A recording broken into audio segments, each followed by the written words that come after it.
Mga master, ito po ang 2025 salary schedule. Isa po itong annex or annex A doon po sa NBC 597 ng DBM. So, kung ano po yung salary grade ninyo at anong step, nandito po makikita kung magkano ang basic salary. So, basic salary po, yung usapin dito, idadagdag na lamang po, no, yun inyo pong pera na nasa 2,000 pesos. So, para po sa mga Teacher 1 ng DepEd o kaya ay mga AO2 na nasa salary grade 11, nasa 30,024 na ang basic salary. Nung dati po, last year, ito po ay nasa 28,512.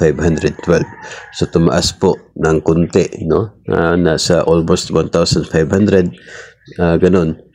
Yung increase na nangyari dito po sa mga Teacher 1. Pag yung mga newly hired teachers na papasok sa DepEd, ito na pong SG 11, 30,024 ang basic salary po nila. So, kung Teacher 2, Step 1, 32,000, Teacher 3, 34, and so on. So, depende po sa salary grade at kung ano pong step, makikita po dito. Check nyo na lamang po.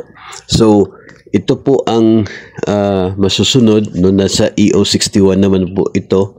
Alam na po natin ito noong paglabas po ng Executive Order number 61 na nilagdaan ni Pangulong Bongbong Marcos.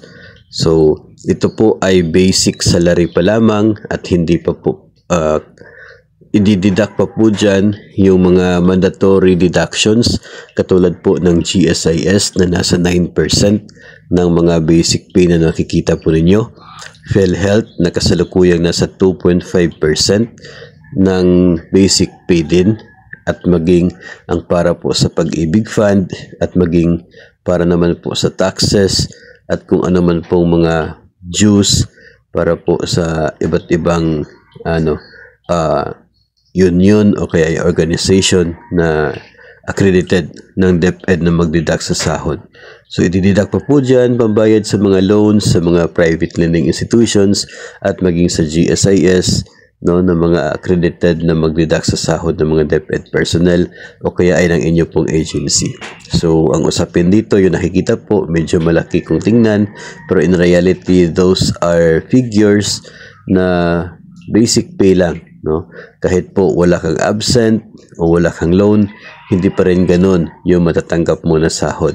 Kasi may mga mandatory deductions po tayo tulad po ng GSIS, PhilHealth, Pag-ibig at maging sa BIR. So, yun po, hindi lamang po ito para sa mga DepEd personnel o kaya ay sa mga teachers. Included din po dito yung mga nasa other government agencies na covered ng EO61. So, yung mga national government agencies, kasali po dyan, dito po sa mga may kapareho po na basic salary. So, yun po.